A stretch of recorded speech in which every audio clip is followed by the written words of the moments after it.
લે ને જેવો મારી સામે આવ્યો પછી એને જીવતો નહીં રહેવા દો.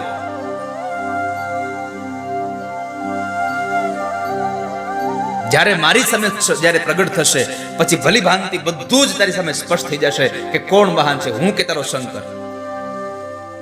પણ ભીમાશંકર ભગવાન મહાદેવનું પ્રાગટ્ય શા માટે થયું એની પાછળ એક કથા બહુ સરસ છે. કારણ કે આ જગતમાં કઈ પણ ઘટના ઘટે છે ને એની પાછળનું કારણ બહુ હોય છે. આપણને ખબર ન હોય કદાચ, પણ કારણ બહુ હોય છે. અને કારણ વગરનું કંઈ ઘટતું પણ નથી. અકારણ આ જગતમાં કશું જ નથી. કંઈકનું કંઈક કારણ છુપાયેલું છે પાછળ. અકારણ કશું નથી. ભગવાન મહાદેવજી આ જગ્યાએ શું કામ કામરૂપ દેશની અંદર શા માટે પ્રગટ થયા એમની કથા તમને કહું, તમે સાવધાનથી સાંભળો. જ્યારે ભગવાન રામે રાવણ અને કુંભકર્ણનો ઉદ્ધાર કર્યો એટલે પછી આ કરકટી અને એનો દીકરો ભીમક આ બેવ સહ્ય પર્વત પર રહેતા હતા.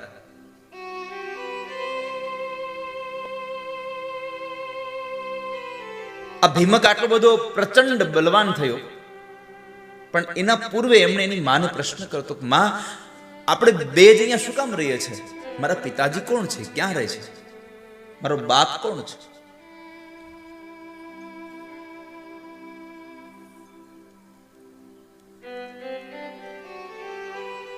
આ વાત મને જાણવી છે. જે કઈ સત્ય ઘટના છે મને કઈ બતાવો માં.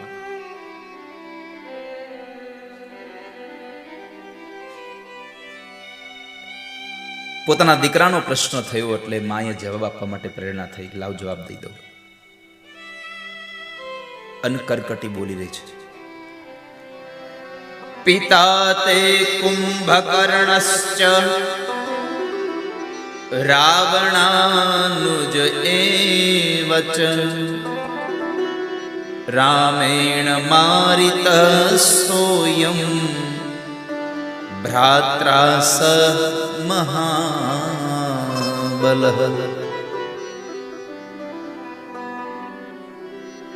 દીકરા, તારો બાપ રાવણનો નાનો ભાઈ મહાબલી કુંભકર્ણ હતો કે જેમણે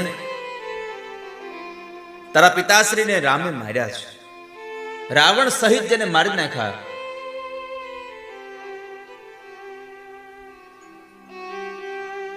એક વખતના સમયે એક ઘટના હતી કે તારો પિતા કુંભકર્ણ એ રાક્ષસ એક સમય અહીંયા આવ્યો છે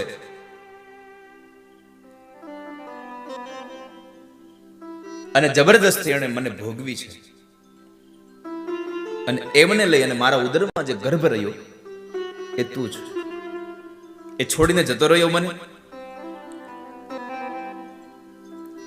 મેં ક્યારેય લંકા જોઈ નથી. હું સદૈવને માટે હું અહીંયા સહ્ય પર્વત ઉપર જ નિવાસ કરી રહી છું. મારા પિતાનું નામ હતું કરકટ. કરકટી એમ કહે છે મારા પિતાનું નામ હતું કરકટ અને મારી માતા હતી પુષ્કસી.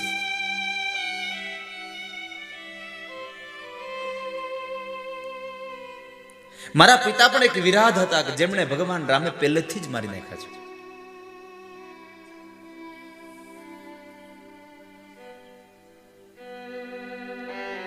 મારા પિતાને માર્યા એટલે પોતાના પતિ પ્રિય હતા એ પતિના મૃત્યુ પછી માતા પિતાની સાથે અહીંયા નિવાસ કરે છે. પણ મારા માતા પિતાને પણ ભગવાન રામના અનન્ય ભક્ત અને અગત્ય ઋષિના શિષ્ય એવા સુતીક્ષ્ણ મહારાજે બાળીને ભસ્મ કરી નાખ્યા છે. કારણ કે મારા પિતા અને એ લોકો બેઉ એમને ખાવા માટે દોડતા હતા અને સુતીક્ષ્ણ મહારાજે પોતાના તપોબળને લઈ અને એમને પણ બાળી નાખ્યા છે. એને ભસ્મ કર્યા છે. અને જ્યારે એમને મારી નાખ્યા એટલે હું અસહાય બની. કોઈ મને સહાય કરવા વાળું હતું નહીં. એટલે હું આ નિવાસ આ પર્વત પર હું નિવાસ કરવા લાગી. અને એ સમય બરાબર જ્યારે કુંભકર્ણ અહીંયા આવે છે, અને મને જે ગર્ભ રહ્યો એ તું હતો, એટલે તારો બાપ કુંભકર્ણ છે. તારો પિતા પણ જતો રહ્યો ને એને પણ રામે મારી નાખ્યો. એના ભાઈ મોટા રાવણને, જે લંકાનો પતિ છે, એને પણ મારી નાખ્યો. આજે હું માત્ર ને માત્ર તારા સહારે હું જિંદગી જીવી રહી છું. હું તારી સાથે જિંદગીનું અહીંયા નિવાસ સ્થાન કરી અને હું અહીંયા મારી જિંદગીને વિતાવી રહી છું. એક માત્ર તું મારો સહારો છે. માતાના વચન સાંભળ્યા પછી આ રાક્ષસને અતિ ક્રોધ આવ્યો છે. એ રામ એના મનમાં જાણે છે શું? એ હરિ એના મનમાં જાણે છે શું? કે આમ લોકોને મારી નાખે. તને બહુ દુઃખ એમણે આપ્યું છે, એટલા માટે હવે જો એને હું દુઃખ ના આપું તો હું કુંભકર્ણનો દીકરો ન કહેવા.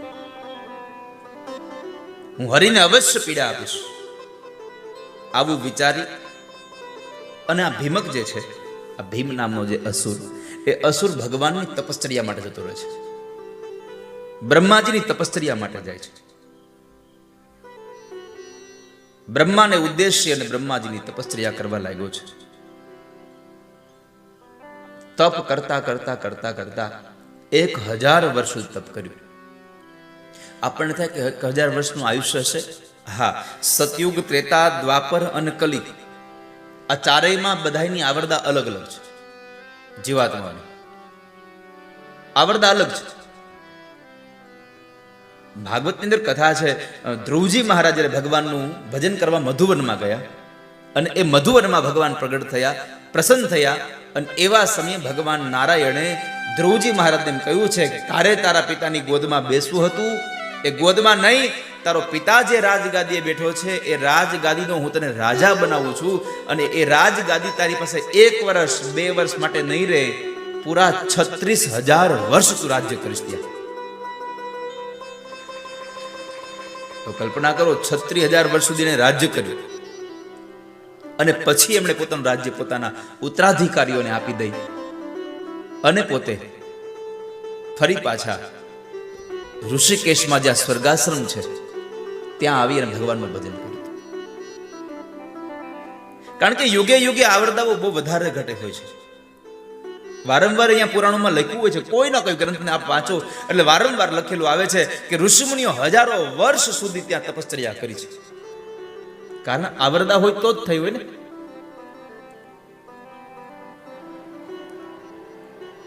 તો 1000 વર્ષ તપ કર્યું. એકદમ ભગવાન સૂર્યનારાયણની સામે પોતાની દ્રષ્ટિ લગાવી, 2 હાથને પોતે ઉપર બામ જોડી અને પગના આગળના પંજા ઉપર ઉભો રહી અને ભગવાનનું વ્રત કરે છે. અને પછી તો પોતે એક પગે ઉભો રહી અને ભગવાનનું વ્રત કરે. આવું વ્રતને 1000 વર્ષ કર્યું. આપણે 1000 દિવસે રાહ ન જોઈ શકીએ. કેટલી? આપણે 1000 દિવસે રાહ ન જોઈ શકીએ ભગવાનના કૃપાની. આપણે તો હવાર મંદિર ગયા હોય એટલે આપણે ઓફિસે પૂગીએ તો ભગવાનની કૃપા થઈ જવી જોઈએ તો મેળ આવે.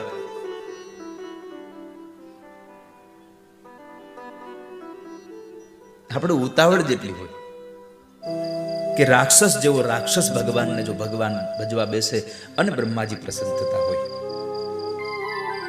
બ્રહ્માજી આવી અને કહે છે, બ્રહ્માજી એમને કહેવા લાગ્યા છે,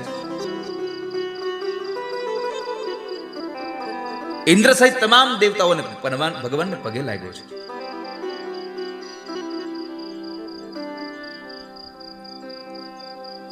બ્રહ્માજીની આરાધન કર્યું. બ્રહ્માજીના શરણમાં ગયો. બ્રહ્માજી પાસે જઈને પોતાનું દુઃખ કહેવા લાગ્યો. દેવતાઓ કહે છે, એ જે ભીમ નામનો જે અસુર છે એમણે બ્રહ્માજી પાસેથી વરદાન મેળવેલું કે મને મહાબળ મળે, અને એ બળને લઈ અને જગતના લોકોને હેરાન બહુ કરી રહ્યો છે. કારણ કે એને બ્રહ્માજી પાસે એક જ વરદાન માંગ્યું હતું કે હું બળવાન બનું. હું શક્તિશાળી બનું.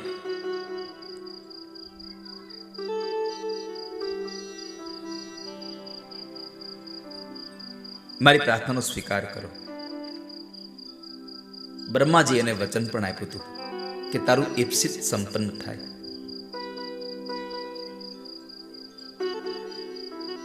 ભીમ નામના એ અસુરે માગ્યું કે હું અપ્રમિત નામનો એક અપ્રતિમ મારી પાસે બળ આવે. અતુલમ ચ બલમ ચ મેદ્ય દેહી ત્વમ કમલાસન. હે કમળનું આસન કરનારા બ્રહ્માજી, તમે મને અતુલ બળ આપો. તો બળનું વરદાન દઈને બ્રહ્માજી ત્યાંથી નીકળી ગયા છે. પોતે ઘરે આવ્યો છે સહ્ય પર્વત ઉપર. પર્વત પર આવી પોતાની માતાને પ્રણામ કરીને કહે છે, માં, હવે જેને મારા પિતાશ્રીને માર્યા છે એનો હું દંડ દીધા વગર નહીં રહું. હવે હું બધાયનો એક ઘોર વિનાશ કરીશ. તમે જુઓ. અને આવી રીતે પ્રચંડ પરાક્રમી એવો આ ભીમ નામનો મહાબળવાન અસુર બધાય દેવતાઓને પોતપોતાના સ્થાનમાંથી હટાવી અને એમને બહાર કાઢ્યા છે. દેવતાઓ ખૂબ દુઃખી થયા અને એ દેવતાઓએ ભગવાન નારાયણને પ્રાર્થના કરી, પ્રભુ, પેલા ભીમ નામના અસુરે અમને હેરાન કરીને અમને અમારા સ્થાનથી ભ્રષ્ટ કર્યા છે. આપ અમને સહાય કરો. દેવતાઓને જીત્યા પછી પૃથ્વીને જીતવા માટે નીકળી ગયો. પોતાના દેશની અંદર જેટલી જેટલી વસ્તી હતી એને જીતવા માટે નીકળી ગયો. રાજાઓ હારે ભયંકર યુદ્ધ થાય છે. એમાં બરાબર કામરૂપ નામનો જે દેશ છે એનો ત્યાંનો રાજા હતો સુદક્ષિણ. એની હારે યુદ્ધ થાય છે. બહુ ભયંકર યુદ્ધ થયું. પણ અસુર એ બ્રહ્માના વરદાનને લઈ અને એ શિવજીના ભક્ત જે મહારાજ હતા એને પણ યુદ્ધની અંદર જીતી જાય છે. એને જીતી અને એને બાંધી લીધા છે. એને ક્લેશ દેવા માટે, એને દુઃખ દેવા માટે એને લઈને આવે છે.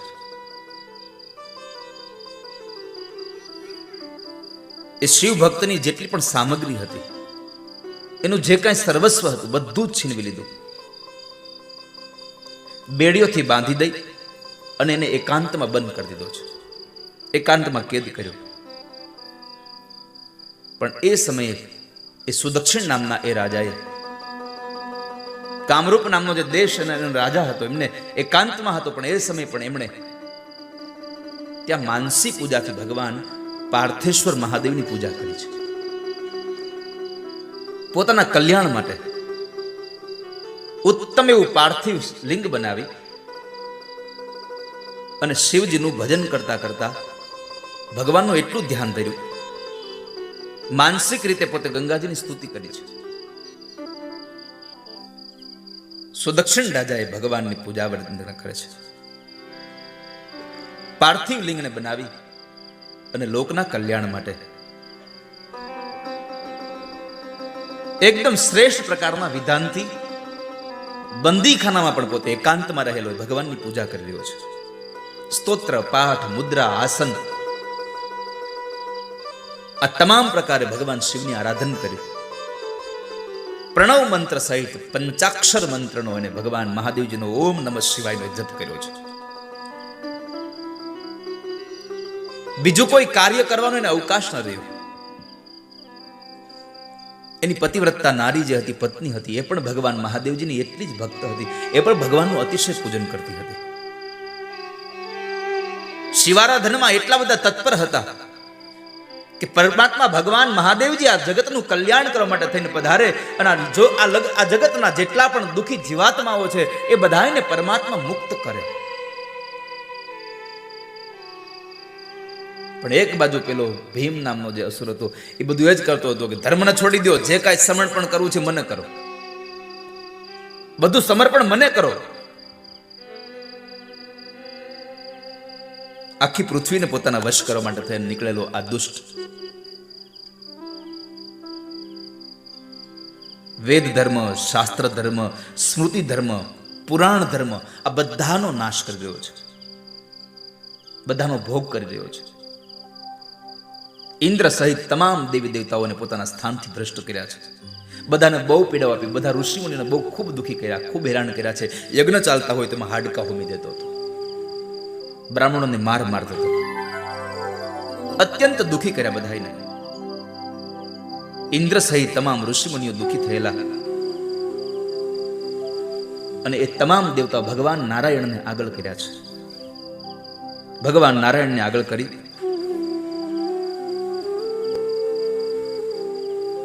અને ભગવાન શિવજી પાસે બધા જાય છે. ભગવાન પાસે જઈને પ્રાર્થના કરે છે, હે ભોળાનાથ ત્રિપુરારી કષ્ટ કાપતું, હે ભોળાનાથ ત્રિપુરારી કષ્ટ કાપતું, દેવાધિદેવ સર્વનો છે માને બાપ તું, દેવાધિદેવ ભોળાનાથ ત્રિપુરારી કષ્ટ કાપતું, હે ભોળાનાથ ત્રિપુરારી કષ્ટ કાપતું, દેવાધિદેવ સર્વનો છે માને બાપ તું, દેવાંડમાં જે શક્તિ છે એ અમાપ છે તું, બ્રહ્માંડમાં જે શક્તિ છે એ અમાપ તું, દેવાધિદેવ સર્વનો છે માને બાપ તું, દેવ છે રાજ તારું શંભુ ત્રિલોકમાં અટલ,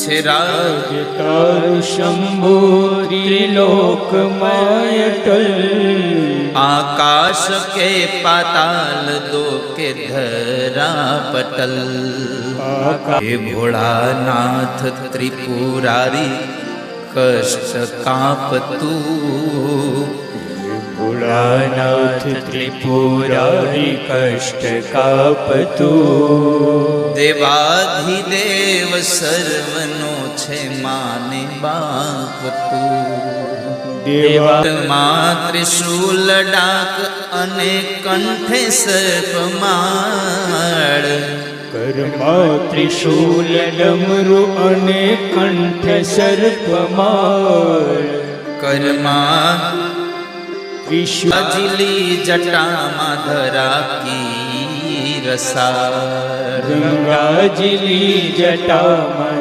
ધરી કરી રસાળ, જાદવ તારો દાસ કહે શરણ આયો તું, અધિદેવ સર્વનો છે માને બાપ તું, દેવાધિ કહેવાયા છે પણ ઝેરને પીનારો ભગવાન મહાદેવ કહેવાયો છે. અમૃતનું પાન કરે દેવો બન્યા છે પણ ઝેરનું પાન કરે ભગવાન મહાદેવ બન્યો છે. એવા ભગવાન મહાદેવજીના શરણે જઈ અને તમામ દેવતાઓ ભગવાનની પ્રાર્થના કરે છે. ભોળા શંકર ભવ દુઃખ કાપો, નિત્ય સેવાનું શુભ ફળ આપો, ભોળા ભોળા શંકર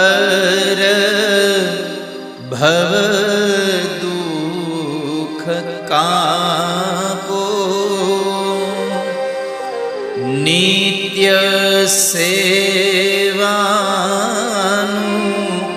શુભ ફળ આપો, ભોળા શંકર ભવ દુઃખ કાપો, નિત્ય સેવા શુભ ફળયાપો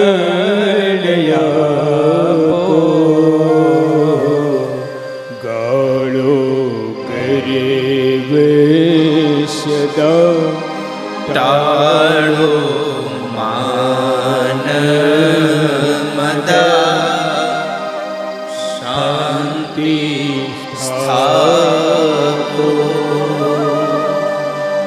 દયા કરી શિવ દર્શન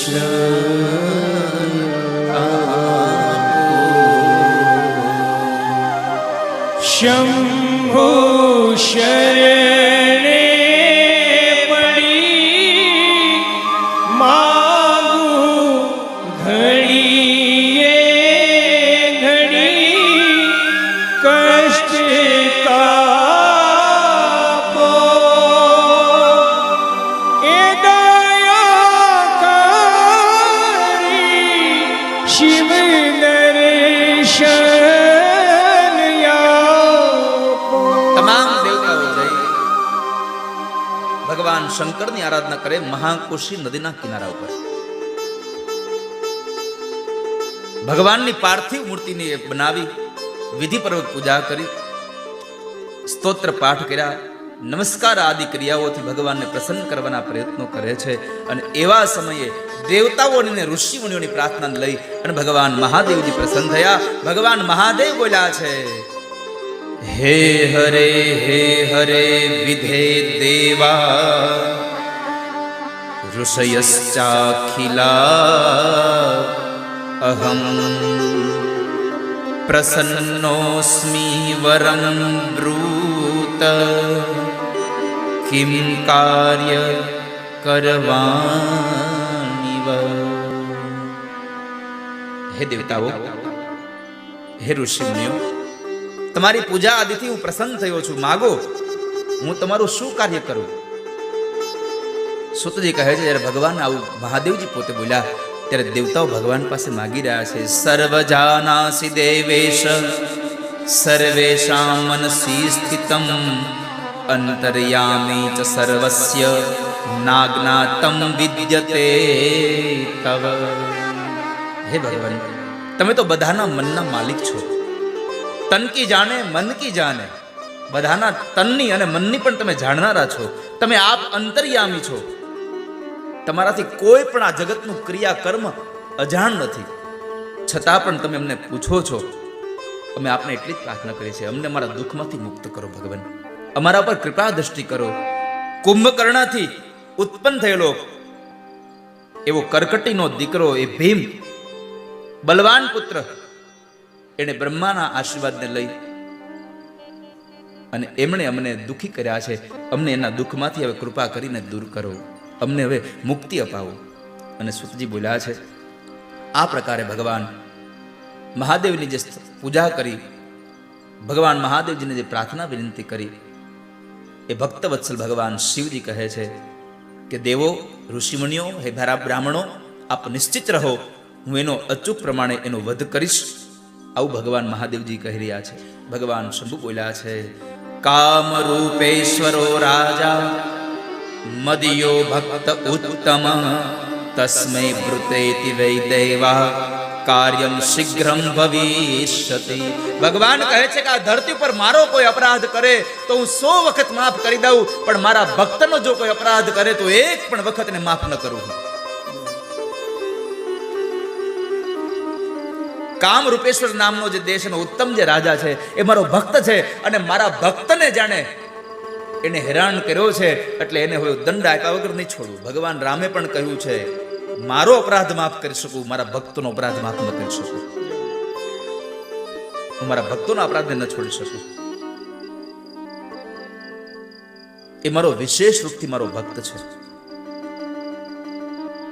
તમે ચિંતા ન કરો, ભીમ નામક રૂપના એ અસુરનો હું ચોક્કસપણે વધ કરીશ, એમાં જરાય સંશય નથી.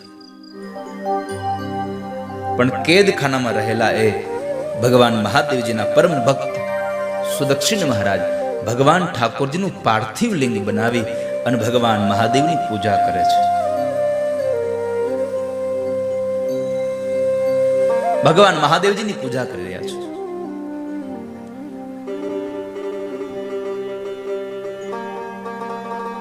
અને ભગવાન શિવજી કે હું આવીશ. એટલે પરમાત્મા શિવ પોતાના ગણને સાથે લઈ લોકોનું કલ્યાણ કરવા માટે થઈ પોતે આદરપૂર્વક જે જગ્યાએ રાજાને કેદ કર્યો છે એની નજદીક આવ્યા છે. પોતે ગુપ્ત રૂપની અંદર છે.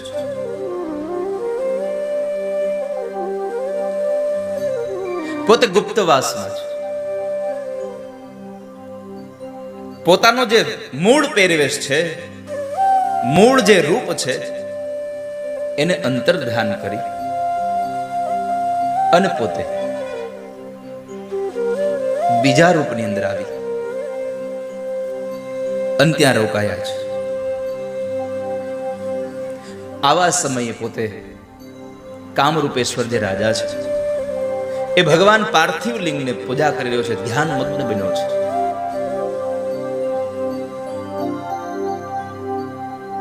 પરમાત્માનું ધ્યાન ધરી રહ્યો, આંખો બંધ છે. કોઈ પણ પ્રકારના વિચારો એના મનને ક્યારેય જરાય વિચલિત નથી કરી શકતા.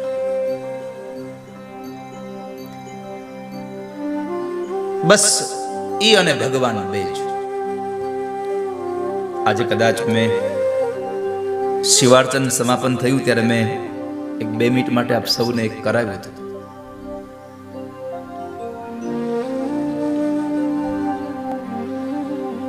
કે આજુબાજુમાં કશું જ નથી મારા અને પરમાત્મા સિવાય.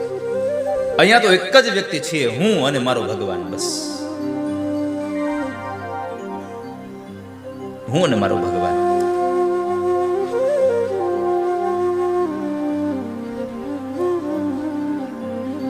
તો કામરૂપેશ્વર રાજા પણ એવો ધ્યાન મગ્ન ભગવાન મહાદેવજીની ઉપાસના કરી રહ્યા છે.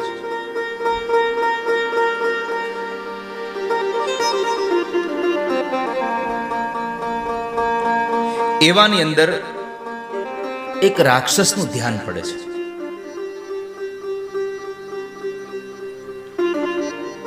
એટલે રાક્ષસે વિચાર કર્યો આ કઈક કરી રહ્યો છે અહીંયા.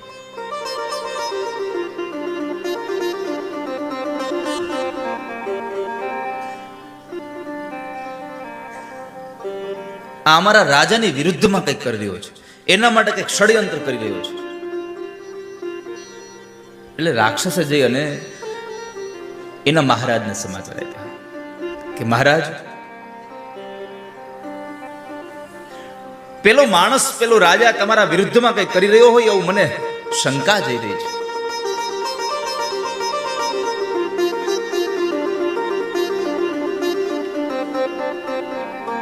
અને શંકાનું બીજ બહુ પ્રબળ હોય છે. પછી એને કાઢવા માટે તમે ગમે તેટલા મહેનત કરો, ગમે તેટલી તમે ઉપાય કરો, એ શંકાનું બીજ એકવાર રોપાઈ જાય ને પછી નીકળે નહીં વાલા.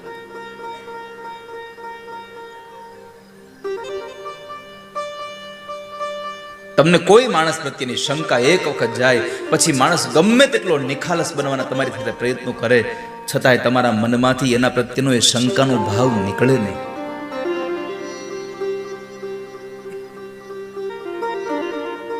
મહાપુરુષો કહે છે કે કોઈના ઉપર શંકા કરવી એના કરતા સ્પષ્ટતાથી વાત કરી લેવાની સાથે સત્યતાને ખોળવા માટેના પ્રયત્નો કરી લેવા, પણ શંકાઓ ન કરવી કારણ વગરની.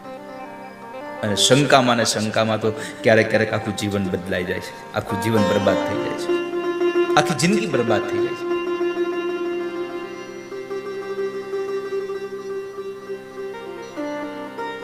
રાજાને થયું વાત બરાબર લાગે છે એટલે રાજા પોતાના સૈન્ય સાથે જે જગ્યાએ કામરૂપેશ્વર રાજાને કેદ કર્યો તો ત્યાં લઈ જાય છે.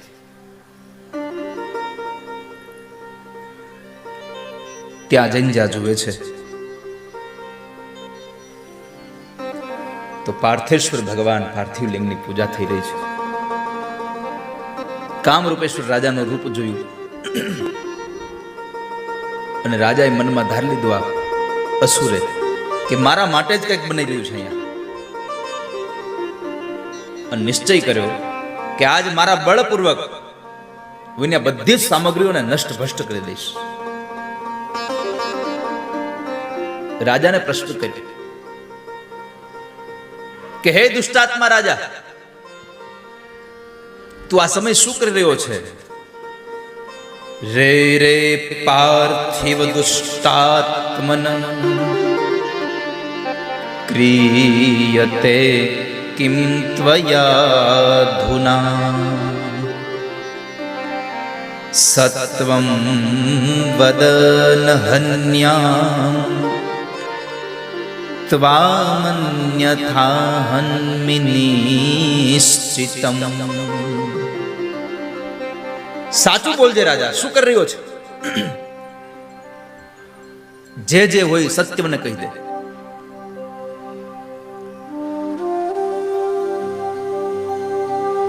રાજાએ પણ વિચાર કર્યો, કેવું હોય તો સત્ય જ કહેવું. કારણ આ જગતમાં મોડું તો મોડું, પણ વિજય અંતે સત્યનો જ થાય છે.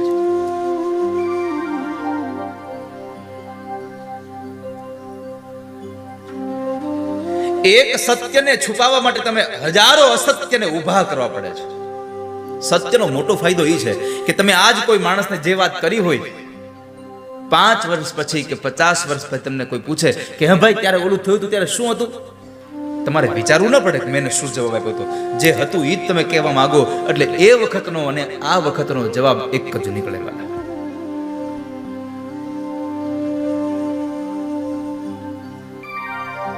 સત્ય ક્યારેય હારતું જ નથી. એકના એક દિવસે સત્યનો વિજય થાય છે, થાય છે ને થાય છે. એટલે તો કહ્યું સત્યમ પરમ ધીમહિ. સત્ય એટલે બીજું કશું જ નહીં, પરમાત્મા એ સત્ય છે અને સત્ય એ જ પરમાત્મા છે. એક નાનું એવું અસત્ય બોલાઈ જાય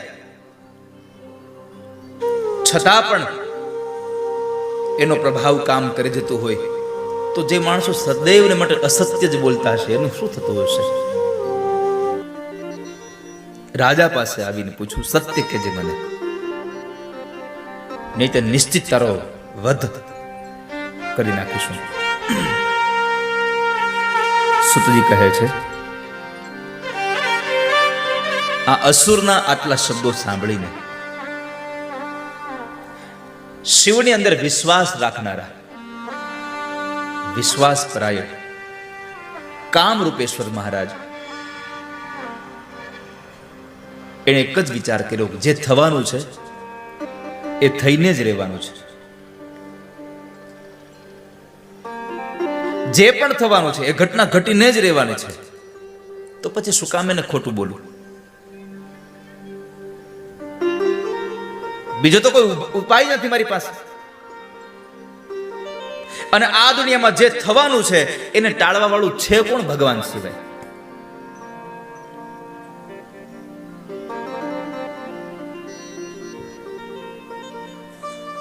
આ દુનિયામાં જે કઈ કરતા હરતા છે, કરતુમ અકર્તુમ અન્યથા કરતુમ સ્વયં ભગવાન શ્રી હરિ છે, ભગવાન ઠાકોરજી છે, બીજું કોઈ જ નહીં.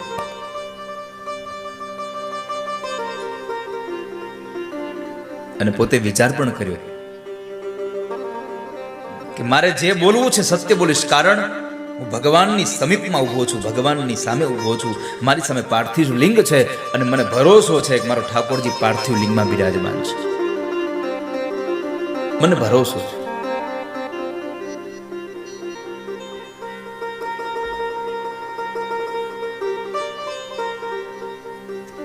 પાર્થિવ લિંગની અંદર સ્થિર છે. એટલા માટે ભગવાન સુત નામના મહાપ્રભુ બોલ્યા, કૃપાલુ શંકરશ્ચાત્ર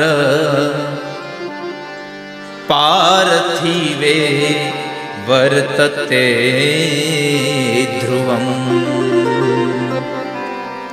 મદર્થમ ન કરોતિહ કૂતકોયમ ચ રાક્ષસ.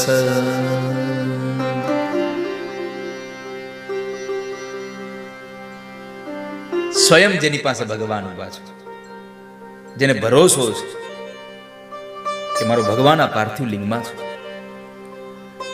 એને પછી રાક્ષસનો ડર શાનો વાલા? એને શેનો ડર લાગવાનો હતો? અને મારા ભગવાન તો એવા છે કે એને કરેલી પ્રતિજ્ઞા ક્યારેય તોડતા નથી, પ્રતિજ્ઞાને નિભાવે છે. આ જગતનો ઇન્સાન, આ જગતનો માણસ ક્યારેક પોતાની કરેલી પ્રતિજ્ઞા, કોઈકને આપેલું વચન ભૂલી જાય છે. પણ ભગવાન ક્યારેય ભૂલતા નથી. ભગવાન ક્યારેય નથી ભૂલતા. ભગવાને કહ્યું હોય કે મારો ભક્ત મને યાદ કરે, પછી મારું ચિંતન જે કરે એની ચિંતા હું કરું. અને આ જગતનો એક પણ પ્રસંગ, એવો એક પણ દાખલો બતાવો કે જ્યારે કોઈ ભગવાને જીવાત્મા પરમાત્માનું ચિંતન કરતો હોય અને જીવાત્માની ચિંતા ભગવાને ન કરી હોય. સ્વયં ભગવાન કૃષ્ણ કહે છે ગીતાજીમાં, યે યથા મામ પ્રપદ્યન્તે તામ તથૈવ ભજામ્યહમ. આ જગતમાં જે મને યાદ કરે છે એને હું યાદ કરું છું.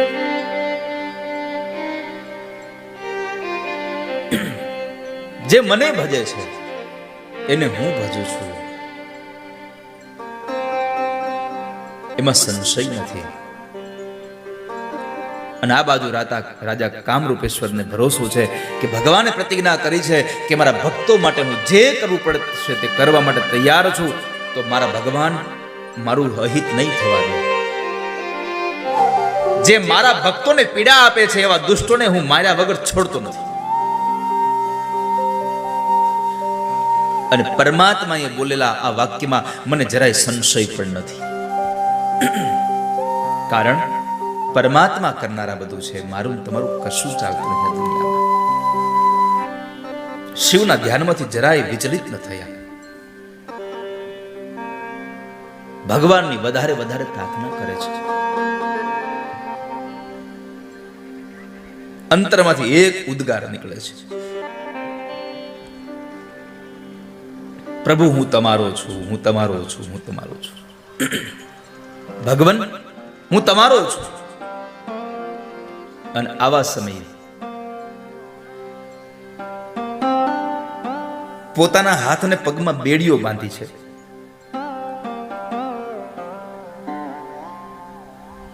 નિર્બળ બનેલો છે અને ઈ પેલા અસુરની સામે જરાય આમ માત નથી આપતો.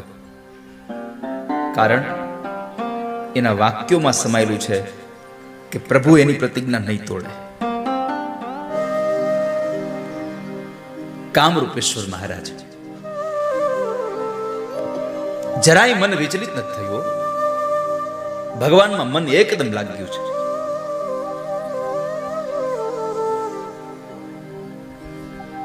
મોઢામાંથી એક જ ઉદ્ગાર નીકળે છે, ઓલા અસુરને કીધા કરે છે,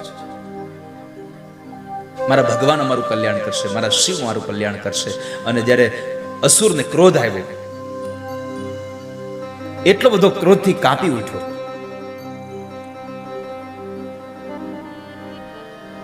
એટલો બધો ક્રોધ આવ્યો, એટલો ક્રોધ આવ્યો, એની આંખો લાલ થઈ ગઈ. ભીમ અસુર બોલ્યો છે, શંકરસ્તે મયા જ્ઞાતઃ કિમ કરીષતિ વે મમ યો મે પિતૃવ્યને કેનેવ સ્થાપિત કિમ કરો યથા. હે રાજા, તારો શંકર મારું શું બગાડી લેશે?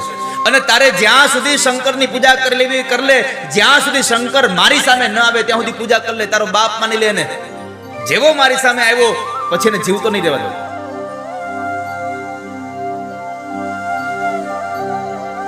જ્યારે મારી સામે જ્યારે પ્રગટ થશે પછી ભલી ભાંતિ બધું જ તારી સામે સ્પષ્ટ થઈ જશે કે કોણ મહાન છે, હું કે તારો શંકર.